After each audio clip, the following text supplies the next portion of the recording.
Salve pessoal, tudo bem? Davi Vega com vocês novamente. Bom, hoje eu quero fazer uma exposição um pouco diferente para falar de um tema que eu também gosto bastante, que está imbricado com o universo da cultura, fugindo um pouco da sociologia e da literatura, embora dá para você fazer uma leitura sociológica do tema. Eu quero falar também das artes plásticas, também quero falar das pinturas, dos quadros. E para tanto vou usar um autor, um dos meus autores favoritos, que é o espanhol, o filósofo espanhol, o maior filósofo do século XX, a meu ver, José Ortega y Gasset. Certo? Antes de começar, eu peço encarecidamente, curta, se inscreva, compartilhe para aquela amiga ou amigo que também gosta de cultura. E lembrando que esse canal ele é patrocinado pelo sebo Só Pepitas. O sebo Só Pepitas é um sebo de excelência dos meus amigos Douglas e Simone, né? Que eles vão minerando nos sebos aqui de São Paulo livros raros e disponibilizam para a venda no canal deles, na página deles do Instagram. Eu vou deixar na descrição desse vídeo o link para a página deles no Instagram. E se vocês falarem que encontraram o sebo através do canal da Vivega, desse canal, vocês ganham 10% de desconto, tá certo? Bom, o que a gente pode falar do José Ortega y Gasset no livro, no seu grande livro, A Desumanização da Arte? Não necessariamente ele vai falar com um preconceito conservador, em detrimento, falando mal das novas artes, da arte nova, em detrimento das artes antigas, das artes clássicas, né? Que muitas vezes há essa leitura de que a arte moderna ela é degenerativa, ela é esvaída de perfeição, do belo e tudo mais, né? E talvez seja essa a verdadeira intenção até mesmo dos dadaístas, né? Mas o que ele vai falar, e no livro ele não tem esse julgamento preconceituoso, ele vai falar que a arte nova é uma arte pouco compreensível para as massas. Ele escreveu aquele grande A Rebelião das Massas, e eu tenho um vídeo falando sobre esse livro Rebelião das Massas, vou deixar na descrição desse vídeo o link para vocês verem essa videoaula também, né? Que a arte, então, essa arte nova, é uma arte muito conceitual, muito abstrata, diferente da arte realista antiga. Ele vai falar do Zuloaga, aquele pintor espanhol realista, né, do século XIX. A arte antiga ela era mais compreensível a todos, né? E a arte nova, a nova arte, ela era de pouca compreensão para as massas, e que a arte, então, ela deveria ser mais compreensível a todos. E então, se a arte moderna ela veio com um projeto de não ser elitista, ela acabou sendo elitista porque apenas aquelas pessoas dotadas de capital cultural e cultura conseguiam fazer a leitura dessas artes, né? Então, o que vale lembrar sobre o Ortega y Gasset em relação à questão artística, a questão de pinturas e das obras de artes que ele analisa, vale lembrar que ele escreveu, além do Desumanização da Arte, esse livro aqui, Velázquez. E no Desumanização da Arte, ele fala que a biografia também é uma forma de arte. Essa é uma espécie de biografia do Velázquez, né, o Diego Velázquez, o barroco espanhol, né, uma figura expoente do barroco, né? Eu comprei o La Desumanización del Arte no Museu do Prado, em Madrid, né, quando eu estive lá. Esse livro aqui, mas tem em português também, né? Eu li no espanhol e é muito interessante porque o Museu do Prado tem as obras do Francisco de Goya, né? Aquela obra famosa, 3 de maio de 1808, que tem uma referência no quadro Guernica desse episódio, né? Um elemento do quadro que foi inspirado no quadro do 3 de maio de 1808, né? Enfim, o livro da Desumanização da Arte ele foi escrito em 1924, lançado em 1925, né?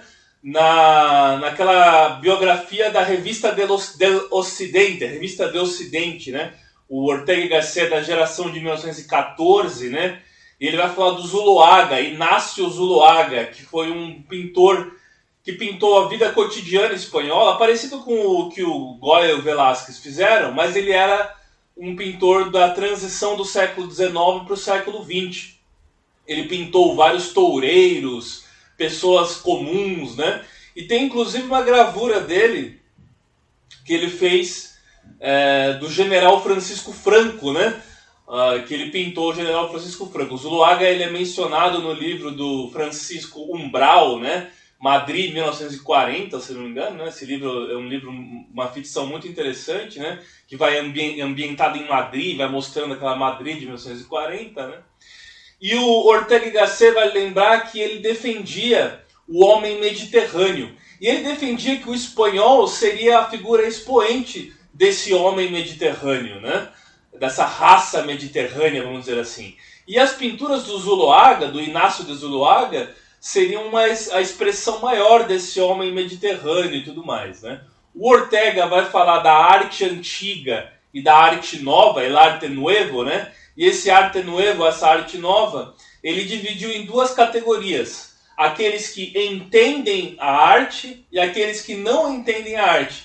E ele defende uma arte que seja acessível para todos e que seja digerível, que seja legível a todos, né? Que todos possam entender essa arte. Ele viveu naquela época do expoente do cubismo, né? O Picasso é do cubismo, o Pollock também é outra figura expoente da época, o surrealismo do Salvador Dalí, que por sinal era franquista, né? Admirava Falange, tinha uma fixação pela figura do Adolf Hitler também, né? Ele aparece em vários quadros dele e tal, mas era uma figura excêntrica, não que fosse um militante político, né? E ele defendia, ao mesmo tempo que ele defendia a anarquia, o anarquismo, ele defendia também a monarquia, então era um sujeito muito controverso, né? Bom, então, na revista do Ocidente foi lançado então esse ensaio que vai dar origem à desumanização da arte. Os apontamentos dele sobre o Velázquez foram feitos em 1950, né?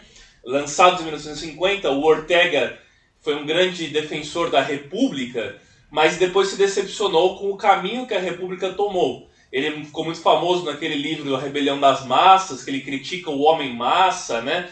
Que é dessa sociedade massificada que veio desse advindo do liberalismo na política, né? E embora ele tenha sido um entusiasta por um certo momento disso, ele escreveu também o Meditações do Quixote também, e ele fala muito nesse livro da Desumanização da Arte, a literatura do Quixote, né? Que é a figura expoente do espanhol, e ele vai falar do romantismo e o nacionalismo. O nacionalismo, uma figura, um movimento que advindo do romantismo, né? O nacionalismo do romantismo, né? E ele vai falar da arte fenomenológica, né? A arte formalista também. A arte formalista e tudo isso está muito presente nesse ensaio do Ortega y Gasset. Ele se exilou, né? Durante a Guerra Civil Espanhola. Ele já tinha relações na Alemanha, viveu um tempo na Alemanha, e ele pega muito elementos do idealismo alemão, do Hegel, né? Você percebe que é muito presente na produção do Ortega y Gasset. Depois ele ficou um tempo na Argentina, né? Aí ele volta na Espanha de Franco na década de 50 e falece na década de 50 na Espanha. Ele era madrilenho, né? De uma figura abastada, da elite madrilenha, né? Uma figura que vinha de uma família de boas condições, né? Ele começa esse ensaio da desumanização da arte falando das vanguardas, as avant-gardes, né? Avant-gardes, que seriam as vanguardas, vai influenciar inclusive aqui no Brasil, né? A Semana de Arte Moderna de 1922, que ocorreu em São Paulo, né? O centenário da independência foi presenteado com essa Semana de Arte Moderna, onde Oswald de Andrade, Mário de Andrade, com o seu modernismo, né? O Macunaíma e tudo mais, a Tarsila do Amaral, né? Vai participar dessa Semana de Arte Moderna, e do lado nacionalista o próprio Plínio Salgado também, e o Menotti del Pitta, né? Menotti del Pitta também, né? Bom, vale lembrar que o Zuloaga, esse pintor espanhol, que ele é muito mencionado pelo Ortega y Gasset, ele é um pintor realista, né? E ele vai falar também das gravuras do Carlos V, né? Que também foram gravuras realistas. E me lembrou muito o Oswald de Andrade, numa declaração dele, até numa série de TV que passou sobre a Semana de Arte Moderna de 1922, que ele fala que a fotografia teria superado o realismo e a arte realista não teria mais espaço, que deveriam, no lugar, ter novas formas de arte, que seriam as artes mais modernas, como o próprio cubismo e o surrealismo, né? Porque a arte deveria trazer um conceito novo, né? E aí você também tinha, nessa Semana de Arte Moderna de 1922, o dadaísmo. O dadaísmo é a negação da arte, a destruição da arte clássica, parnasiana, perfeita, a arte renascentista, a arte clássica, né? No lugar de uma arte degenerativa e da própria negação da arte. Tem o Deschamps que colocou aquele mictório, aquela obra de arte, A Fonte, né, que se chama Fonte, aquele mictório que seria basicamente um protesto contra essa arte, que seria uma arte só elitizada, que só aqueles que têm realmente um dom e que puderam manifestar esse dom e treinar esse dom puderam se desenvolver como artistas, né? E a gente vive a arte pós-moderna, que é o expoente de tudo isso. Muitas exposições de arte, o faxineiro tem que perguntar o que é a peça de arte e o que é o lixo que ele pode jogar fora, porque ele se confunde. Hoje a gente atingiu, acredito que um radicalismo muito grande dessa arte moderna, em que simplesmente você põe um óculos no chão ou uma pedra no chão e aquilo já representa algo e alguma arte. E o Ortega Garcia criticava isso. Ele falava que a arte deveria ser uma arte legível e entendível, compreensível, né? Compreensível a todos, né? O cubismo tem suas formas disformes, porque o Pablo Picasso, ele começou na sua carreira como um artista da arte clássica, fez pinturas clássicas, inclusive dizem que ele até conheceu o Norman Rockwell, né? Aquele ilustrador norte-americano, né? Quando ele vivia em Paris, né? Ele fez o Picasso era malaguenho, né? De Málaga, mas fez sua carreira em Paris. E aí ele teria visto as obras africanas, as esculturas africanas, as máscaras africanas e tudo mais, e teria se inspirado com essas novas formas disformes da arte africana e trazido e inventado esse estilo novo, que é o estilo do cubismo, né? Ele vai falar num ensaio que mencionou Konrad Fiedler, lá em Leipzig, né, em 1886 e 1887, quais seriam as três... É uma pergunta, né? Quais seriam as três possíveis atitudes frente a uma obra de arte? E ele fala que tinha pelo menos três, né?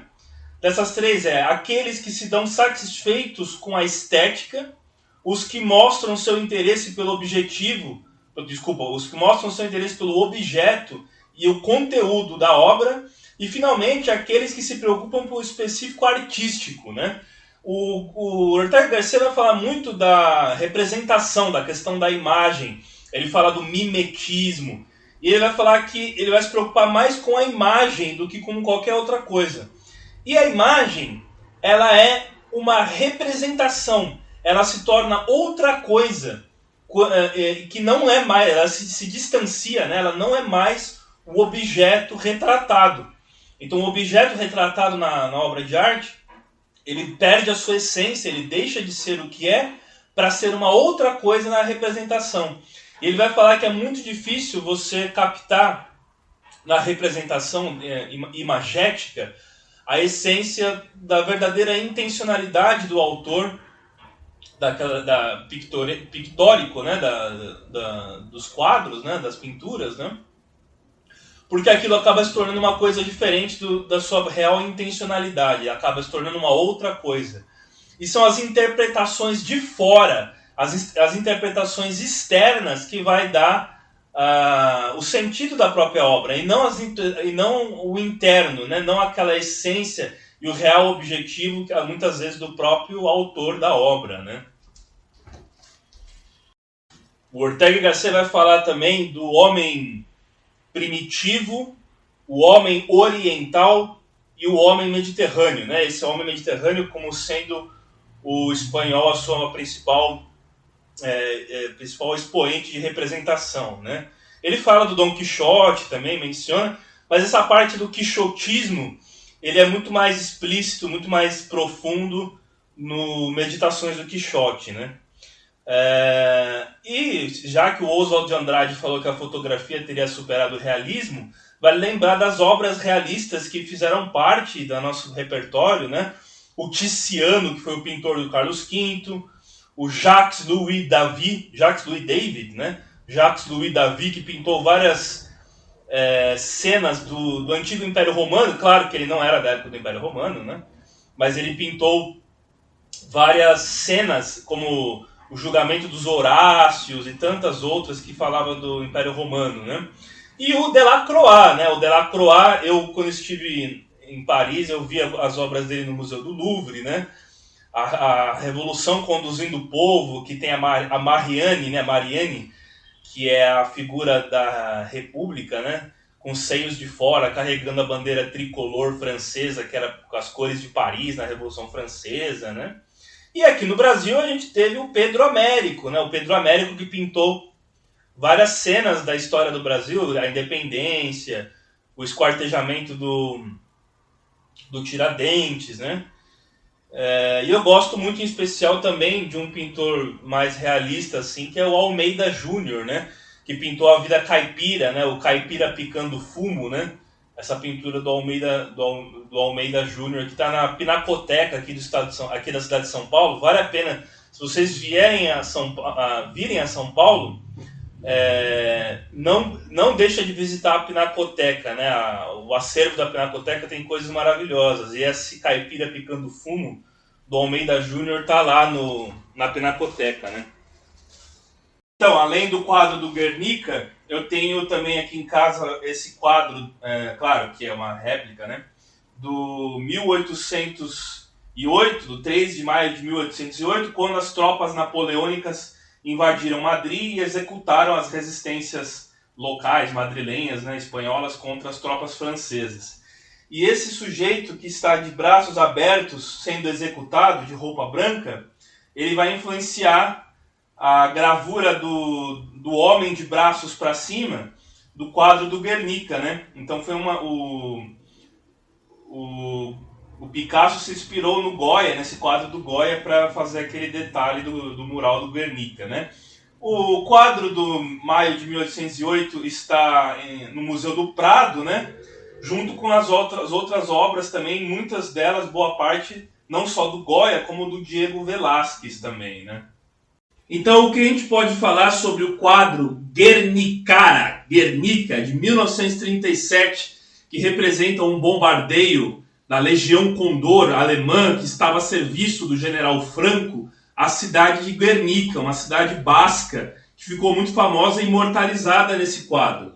É claro que esse quadro, ele é de 1937, o livro do Desumanização da Arte, do Ortega y Gasset, é de 1925, né? Então o quadro é posterior, mas como ele escreveu sobre o Velázquez nos anos 50, também dá para você falar sobre essa questão do cubismo, né? Ele vai falar dos movimentos artísticos modernos, o Velázquez é do barroco, né? É mais clássica, né? E o Guernica, então, ele foi uma peça muito famosa para fazer propaganda no mundo livre, no mundo democrático, para levar as forças democráticas contra as ditaduras e contra os massacres e tudo mais, né? O Picasso pintou ele, é um mural que tem, é claro que esse livro, esse que eu tenho aqui na minha casa é uma réplica, né? É um mural de 3 metros e pouco de altura e 7 de comprimento, mais ou menos. Ele ficou no Museu de Arte Moderna de Nova York até 1981, né?